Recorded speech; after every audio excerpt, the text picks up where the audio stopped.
When I first moved to Grand Island, it was 14 years ago, and the building that was here, matter of fact, I remember going out there for the first time, and I came back and I told Todd, my husband, I was like, we can't do this. We have to make changes. We are seeing great strides be made from a small building that was donated and served forever until it couldn't go anymore, to now a huge facility that is already being used to capacity in a variety of ways. It's not the shelter it used to be. It's a much more relaxed professional environment, but it's not what I think maybe the public visualized as it was 15 years ago. I think it's much more broader scope than what people realize. The activities that you guys are involved in, the ask that the community asks of you. You go out to do presentations in the schools. I know you have requests all over the state, all over the district to go out and do that, and you more than welcome that opportunity to go out.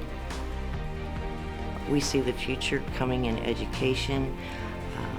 We see a trend with seniors and abandoned animals being left at the shelter due to circumstances beyond their control, or we can have a puppy mill disbanded, and we need those resources in the community. Matter of fact, it was interesting for the 37 dogs that came in. I actually walked into the facility afterwards, and they had an amazing lineup, and going through each one of the dogs and going through step-by-step medical checks, whatever they had to do.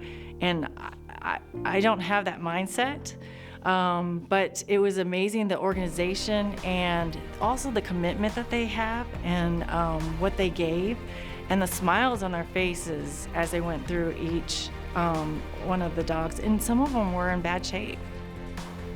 Puppy mills are the behind the scenes of the cute little dogs and cats that are in stores. They live in cages.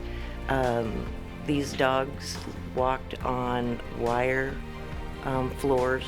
They didn't know blankets. Half of their teeth are gone, and we're working on dentals. No beds, and this is what their life existed. They were out in a building. No one cuddled. No one talked to them. With the teeth, that the condition that they were in, they were still eating hard, large chunk food. And so the diet isn't good. We supplemented bottle feeding for Mama because she just didn't produce enough milk to sustain her baby. Having a vet on staff and to be able to make changes in that format, wouldn't have ever pictured that when I first started. Impact of the shelter is huge on the animals that it impacts, no question. Even if we did, for one, what I see you guys do all the time, and when I say you guys, I'm in the med room, and you up front are the ones that are doing the true socializing, and by the front, it's the animal care the technicians, it's anybody that works with the dogs, that feeds them every day, that pets them. There's a tremendous amount of socializing right there. There's a difference in the reaction to the folks that take care of them on a daily basis and let them outside and play with them than there is when I walk back there. They don't know me, and I can see when the people that take care of them walk ahead of me, they're jumping up and down, their tails are wagging. It's like, hey, I like this person, I love this person. So the impact is huge because they simply wouldn't, the huge numbers that you're dealing with, the 1,300.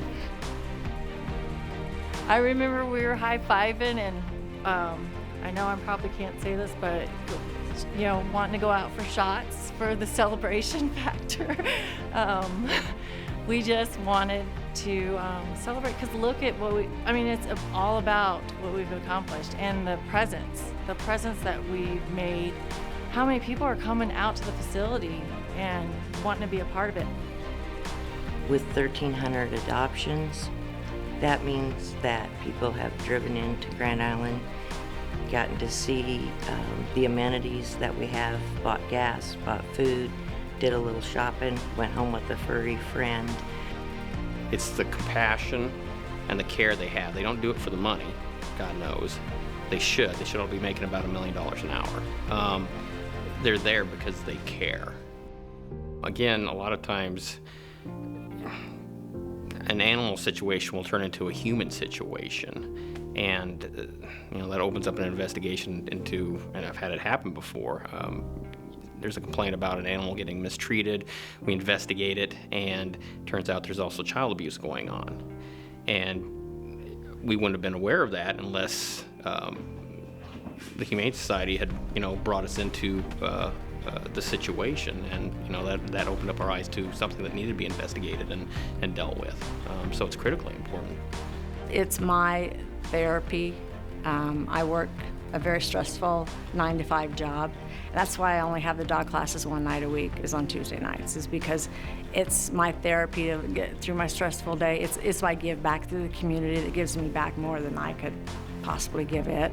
To see a dog start a class, a dog and an owner start a class, a 6-week class, 6 weeks later to finish it, the bond is stronger. It's just a win-win. So these are the reasons, just the little reasons, and to give one of these little guys something that could kind of help not only me, but helps other people or family members have the joy. What other choice would they have? What other option would they have? So even if one dog or cat got that, I think it's worth it. It was the best decision I made to partner up with them. If we can train those dogs that are back in the back that need a little extra help, a little extra direction, it's my pleasure to do that. We'll always dream big. Got to keep the picture, like you said, possible. We've got to make it possible. There's probably nothing we can't do as long as we work together as a community. And, it takes all of us. It really does. We have all sorts of visions, and we want everybody to join us, to come along and invest and participate and be involved, because we do have a lead role here in central Nebraska, and we are making a difference because of you.